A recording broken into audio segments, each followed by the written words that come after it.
we generally have plenty of time. The problem is with the energy. Getting it? Nobody talks about energy. We always think of time. No.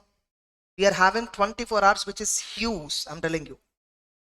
Point is, how many productive hours that you can work? We generally think, okay, afternoon anyhow, I'll feel sleepy. I'll go for a movie and then come back and study. Why to study in the afternoon? But when you're watching a movie, especially in a movie theater, moreover, or even otherwise in phone or TV, when you're watching something, electronic device, whatever, something, a light, it's nothing but a light. It's on a projection of light. It drains your energy like anything. If you watch 2.5, 3 hours movie, your productive hours will reduce by 5-6 hours. Your energy will reduce by 5-6 hours. You think I'm just sitting and watching the movie, what I'm doing, nothing. But your energy drains like anything. Though you are having another 7-8 hours balance in the day, still you can study.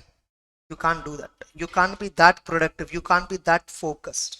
Why? Because your energy has drained already. We are having plenty of time. The point is energy. So always measure your availability in terms of energy.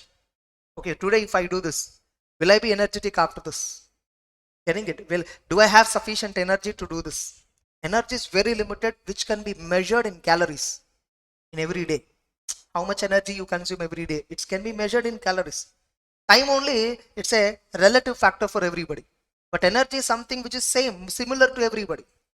So measure your day in terms of energy. If I do this, if I go here, if I go for a movie, how productive I will be after that. If at all it is affecting not only the 3 hours, if it is affecting post 3 hours something else. Getting it? Like another 2-3 hours, I'm feeling drowsy. Generally, after we came out of movie theater, we feel drowsy, yes or no? We feel like sleepy. Getting it? That's common phenomenon for everybody because of the continuous exposure to light. Okay. So next time you measure your whatever time in terms of energy. So that is even more highly productive. Today, literally speaking, past 1 month, I only watched one movie. I always go at least 2 movies in a week. In the past 1 month, I only went for one movie. If I go for a movie, obviously, morning I'll not be able to get up, even if it is evening show. So I need to come back and work another 2-3 hours, which will drain my energy for the next day. Next day I can't work properly. So I'm just skipping the movie. Okay, I'll watch after March.